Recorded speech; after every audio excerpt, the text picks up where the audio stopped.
The first time my family ever looked proud of me was after strangers did first. Not when I came home exhausted from deployment. Not when I spent years rebuilding my life from the ground up. Not when I quietly helped other veterans find work, purpose, and a reason to keep going. No. It only happened once my name became useful to them. 2 weeks after I skipped another uncomfortable family gathering, an article was published by a national military media outlet. The headline read, "From Discharge to Destiny: How James Walker is Helping Veterans Rebuild Their Lives." I almost didn't read it. But by morning, my inbox had exploded.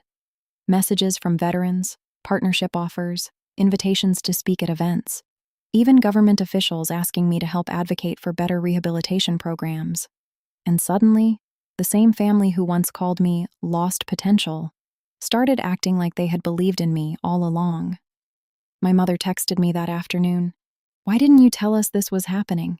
We could have supported you. You're making us look like strangers." I stared at the message for a long moment, then laughed softly, because strangers had supported me more than my own family ever did. Strangers encouraged me when I was rebuilding from nothing. Strangers believed in my mission before it became impressive. Strangers saw value in me before success made it easier to notice. So I replied honestly, "You never supported what you couldn't control. I built this without you." No anger, just truth. A few days later, my sister posted a photo collage of us online with the caption, "So proud of my brother for finally reaching his potential." Finally. As if my worth only became real once the world applauded loud enough. I looked at that post and realized something important. Some people only celebrate you after your success becomes public enough to benefit them too. So I blocked her. Not out of hate, out of peace. Because healing sometimes means refusing to let people rewrite your story after they ignored your struggle. A week later, I attended an event honoring veteran-led organizations. After the ceremony, a young veteran approached me quietly, burn scars along one arm, hands shaking slightly.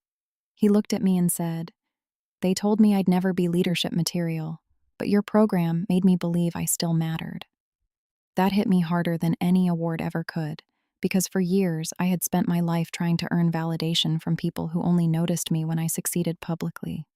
Meanwhile, the people I was helping, they valued me long before headlines existed. And maybe that's the tragedy of some families. They don't recognize your worth until the world confirms it first. Not long after that, my parents tried contacting the magazine editor asking if they could contribute a family perspective to my story. The editor forwarded me the request. I politely declined, because the truth was simple. The people who ignored your pain don't automatically earn a place in your healing. One rainy afternoon, I received a call from one of the first veterans I ever mentored. He asked me to come visit a new training center his team had opened. When I arrived, I saw a plaque mounted near the entrance.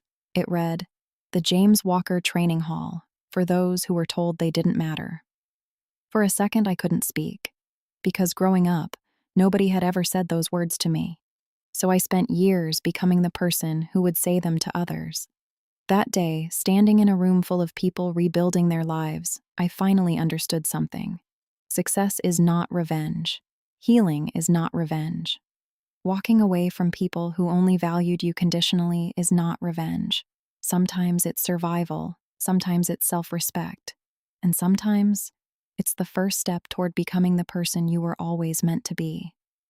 Later that night, sitting alone in my truck while rain tapped softly against the windows, I got one final message from my father. "You've proven your point." I never answered, because this was never about proving anything. It was about finally understanding that my worth was never supposed to depend on whether my family approved of me. For years, I thought being strong meant enduring silence. Now I know real strength looks different. Real strength is building a life so honest, peaceful, and meaningful that you no longer need validation from the people who once overlooked you. Today, the programs I built help veterans across multiple states. Men who were once told they were broken now own businesses, mentor others, and rebuild their futures. And me? I'm no longer chasing acceptance. I'm building purpose. My name is James Walker. And the greatest thing I ever built wasn't success.